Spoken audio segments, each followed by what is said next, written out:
Palestine, the problem has existed since May 1948, with the creation of Israel and what the people of Palestine called the Nakba, the catastrophe. After the Six-Day War in 1967, there was a huge upheaval.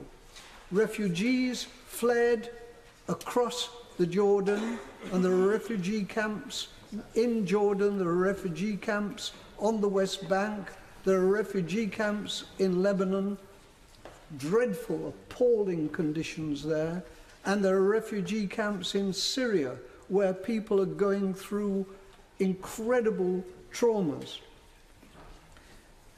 The Israelis, after creating the refugee problem, have followed that in the occupied territories by creating hundreds of settlements, every one of them illegal, by the wall, which is also illegal, by checkpoints, which make it almost impossible for Palestinians to travel freely around in what is supposed to be their own country. There have been 2 intifadas, uprising, and there have been 3 fruitless Israeli military attacks on the Gaza Strip, which have resulted in thousands of casualties, including huge numbers of civilians, and which have also created intolerable destruction of homes, schools, and the Palestinian parliament in Gaza itself, none of which can be properly reconstructed because of the blockade which the Israelis carried out in what the Prime Minister himself referred to as the prison camp in Gaza. Efforts have been made, but those efforts are being abandoned. Tony Blair has resigned as the envoy of the quartet. John Kerry, who has just suffered a dreadful accident, John Kerry made an enormous effort as United States Secretary of State, but was not given the backing of President Obama. And the situation is now more immobile than it has been for decades.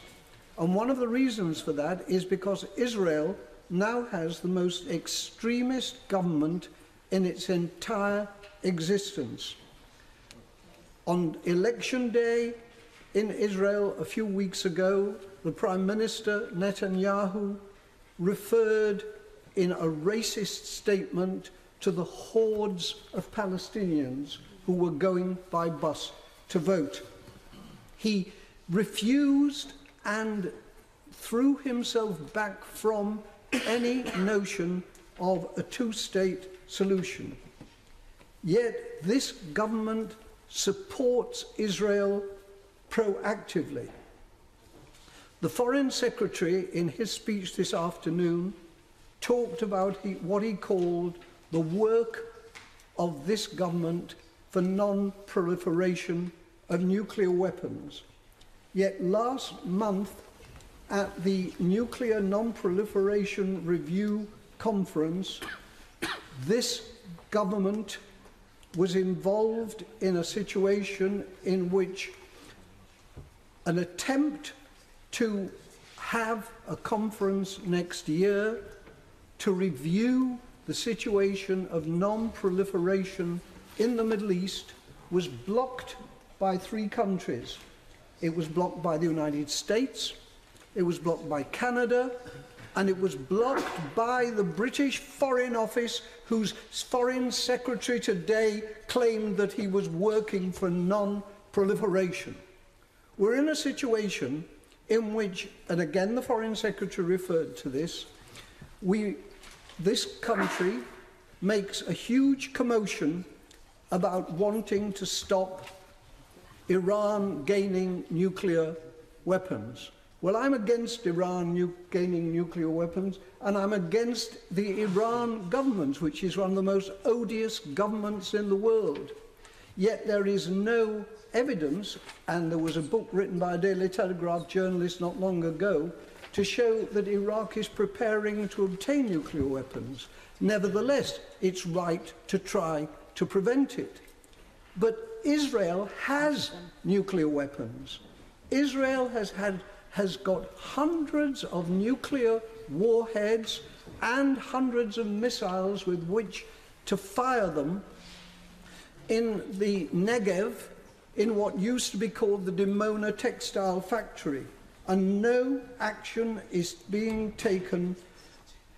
And yet, while Iran is a signatory to the Nuclear Non-Proliferation Treaty, Israel refuses to sign the Non-Proliferation Treaty, and yet this government supports this nuclear power refusing to participate in talks. The Non-Proliferation Treaty is the most widely subscribed to disarmament treaty in world history, yet Israel refuses to sign it. And so, Mr. Speaker, what I say is this: this Parliament must see a new United Kingdom policy on Palestine and Israel.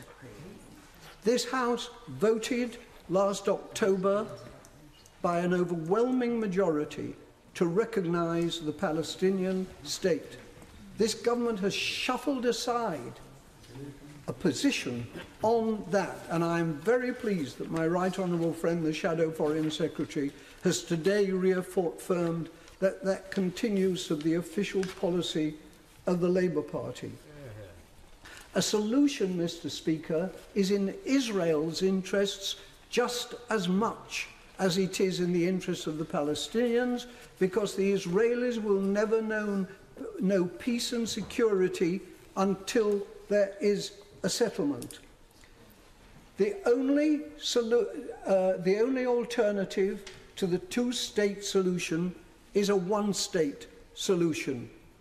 And I say to you, Mr. Speaker, that with the number of Palestinians set to outnumber the number of Israeli Jews, a one-state solution would not necessarily be in Israel. It is essential for the Israelis to get a negotiated settlement. So, for the Israelis, for the Palestinians, for peace, this House in this Parliament must make itself felt. This House must make a difference.